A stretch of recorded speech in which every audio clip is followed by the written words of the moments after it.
বন্ধুরা, অনেক দিন পর আবারও একটা আমি তোমাদের সামনে রেসিপি নিয়ে চলে এসেছি। তো আজকে খুবই খুবই একটা সহজ আর টেস্টি রেসিপি করব, যেটা কিনা চিলি চিকেন। তো কীভাবে আমি চিলি চিকেনটা করি তোমাদের বলে দিই। প্রথমে আমি বোনলেস সহ চিকেনটাকে আমি ছোটো ছোটো কিউব করে কেটে ম্যারিনেট করে রেখেছি। তো ম্যারিনেট করতে আমি কী কী নিয়েছি সেটা তোমাদের দেখানো হয়নি, কিন্তু আমি বলে দিচ্ছি।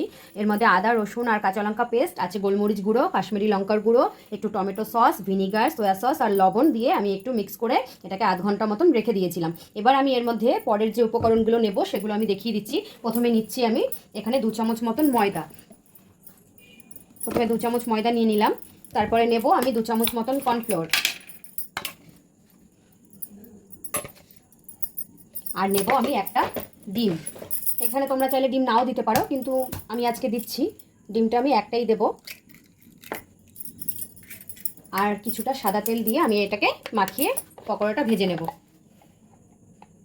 সাদা তেলটা দিলে পকোড়াটা স্মুথ হয়, খেতে খুব ভালো লাগে। চলো তাহলে এবার মিক্স করে নিই, মিক্স করে আমরা ভেজে নিই।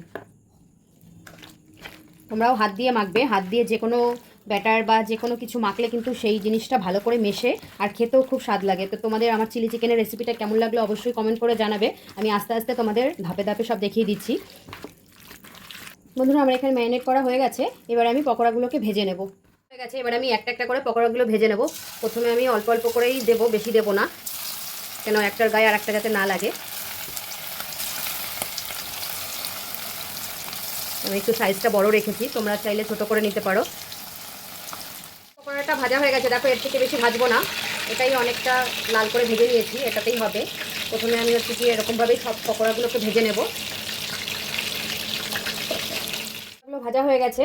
এবার আমি কিভাবে করব তোমাদের দেখাই। তো দেখো, আমি এখানে কিছুটা কিছুটা হচ্ছে গিয়ে ক্যাপসিকাম, একটা মিডিয়াম সাইজের ক্যাপসিকাম নিয়েছি, একটা টমেটো নিয়েছি বড় সাইজের, দানাটা ফেলে দিয়েছি। আর এখানে আমি ছোট পেঁয়াজগুলোকে দুখণ্ড করে কেটে পাপড়ি বের করে নিয়েছি। আর কিছু কিছু গোটাও রেখেছি, গোটা পেঁয়াজগুলোও খেতে খুব ভালো লাগে। আর নিয়েছি কিছুটা কাঁচা লঙ্কা, এটা লাস্টে গার্নিশের সময় দেবো। আর লাগবে অবশ্যই এখানে আদা রসুনের পেস্টটাই আমি আজকে দিয়ে করব। আজকে আমি কোনো ঘষা বা কুচানোটা দেবো না, তাড়াতাড়ি করার জন্য আমি আজকে আদা রসুনের পেস্টটা দিয়ে করবো। তো দেখো, প্রথমে আমি আদা রসুনের পেস্টটাকে তেলের মধ্যে দিয়ে দিলাম। আর এখানে কিছুটা কাঁচা লঙ্কাও আছে।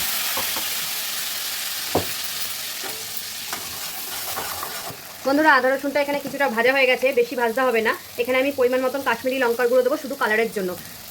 তোমরা চাইলে নাও দিতে পারো, কিন্তু এটা দিলে কালারটা খুব ভালো আসে, তার জন্য আমি দেবো। এবার একটু হালকা ভেজে এর মধ্যে আমি ক্যাপসিকাম, পেঁয়াজ আর টমেটোটা অ্যাড করব। প্রথমে আমি পেঁয়াজটা দিয়ে দিলাম, সবই একবারে দিয়ে দিচ্ছি।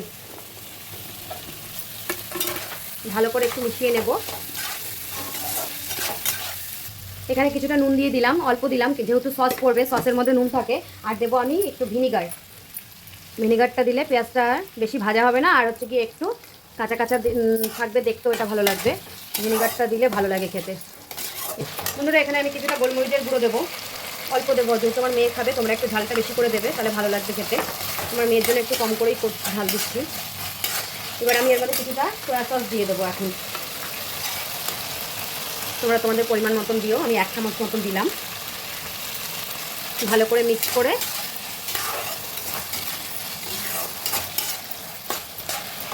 বন্ধুরা, এখানে টেস্টটাকে বাড়ানোর জন্য আমি কিছুটা চিনি দেবো। তোমরা চিনি দাও কিনা জানি না, কিন্তু আমি একটু চিনি দিই এর মধ্যে, খেতে খুব ভালো লাগে। এবার ভালো করে মিশিয়ে নেব। এবার আমি সব সস অ্যাড করব। বন্ধুরা, এখানে আমার সসটাকে অ্যাড করে দিচ্ছি। এটা আমার হোমমেড সস, আজকে শেষ করে দিচ্ছি পুরো সসটা। এটার মধ্যে অনেক কিছু দেওয়া আছে, ফ্লেভারটা খুব ভালো আছে এই সসটা দিয়ে করলে। আমি 2 রকম সস অ্যাড করছি, আর রেড চিলি সসটাও অ্যাড করব। আজকে আমার কাছে চিলি সসটা নেই, শেষ হয়ে গেছে। তো এই রেড চিলি সসটা আর আমি আরও 2 রকম টমেটো সস অ্যাড করেছি, ওটাতেই আমার হয়ে যাবে। চিলি সস আর লাগবে না। এবার আমি পরিমাণ মতন জল দিয়ে দেবো। বন্ধুরা, যে ভেজে রাখা চিকেনগুলো আমি সবের মধ্যে দিয়ে দিলাম। এবার দিয়ে মিক্স করে এর মধ্যে আমি জলটা মেশাবো। বন্ধুরা, আমার এখানে মিক্স করা হয়ে গেছে। এবার আমি সসের বোতলগুলোকে ধুয়ে আমি জলটা দিয়ে দিচ্ছি। আমার সস শেষ হলো আজকে, আর একটু জল লাগবে, তার একটু জল দেবো আমি। এখানে গরম জলই করে রেখেছিলাম, ওটা দিয়ে দিচ্ছি। পরিমাণ মতন জল দিয়ে দিই, যেহেতু গ্রেভি হবে। আর একটুখানি আমার ফুটে গেছে, অনেকটাই হচ্ছে গিয়ে ফুটে গেছে। এবার আমি যে কর্নফ্লাওয়ার গুলে নিয়েছিলাম, এখানে আমি 2 চামচ মতন কর্নফ্লাওয়ার গুলে নিয়েছি, এটা আমি মিশিয়ে দেবো এবার। আর এখানে গ্যাসের ফ্লেমটাকে আমি আস্তে করে দিলাম। এবার আমি ভালো করে একটু ফুটিয়ে এটাকে আমি নামিয়ে নেব। তা আমার চিলি চিকেন রেডি হয়ে যাবে। তারপরে দেখো কর্নফ্লাওয়ার দেওয়ার সাথে সাথে গ্রেভিটা কত ঘন হয়ে যায়। তার জন্য তোমরা একটু জলটা বুঝে দেবে। যদি তোমরা একটু ঘন খেতে চাও তাহলে একটু ঘন করবে, আর যদি পাতলা খেতে চাও তাহলে একটু পাতলা করবে। তো আমার এখানে কিন্তু চিলি চিকেন একটু ফুটুক, তারপরে আমি সার্ভ করে দেখাচ্ছি তোমাদের। এখানে যে লঙ্কাটা নিয়েছিলাম, এবার সেই লঙ্কাগুলো একটু দিয়ে দিচ্ছি। ফ্লেভারটা ভালো লাগে দিতে, তো তোমরা চাইলে দিতেও পারো নাও পারো। এবার আমার চিলি চিকেন কিন্তু ডান। আমি এবার ঢাকা দিয়ে রেখে দেবো, তারপরে তোমাদের আমি সার্ভ করে দেখাচ্ছি। চিকেন কিন্তু রেডি, তো চলো সার্ভ করে নিই। দেখো আমরা কিন্তু আজকে পরোটা দিয়ে খাবো চিলি চিকেন। তো আজকে তোমাদের শুধু চিলি চিকেনটা সার্ভ করে দেখাচ্ছি, অন্যদিন পরোটা রেসিপিটা দেখাবো।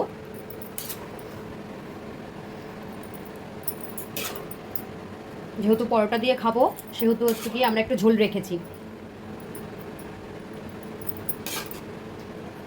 তোমাদের কেমন লাগলো অবশ্যই কমেন্ট করে জানাবে বন্ধুরা। চিলি চিকেনটা, এই যে আমার চিলি চিকেন ডান। দেখো বন্ধুরা কেমন হয়েছে আমার চিলি চিকেন, অবশ্যই কমেন্ট করে জানিও। এটা পরোটার সঙ্গে গরম গরম খেতে দারুণ লাগে। তো আমার ভিডিও দেখার জন্য তোমাদের অসংখ্য ধন্যবাদ বন্ধুরা। সবাই কমেন্ট করে বলো কেমন হয়েছে। আর আমার ভিডিও দেখার জন্য তোমাদের অসংখ্য ধন্যবাদ। সবাই ভালো থাকবেন, সুস্থ থাকবেন। দেখো বন্ধুরা চিলি চিকেন রেডি পরোটা দিয়ে খাওয়ার জন্য। তোমরা কীরকমভাবে চিলি চিকেন করো কমেন্ট করে আমাকে জানিও।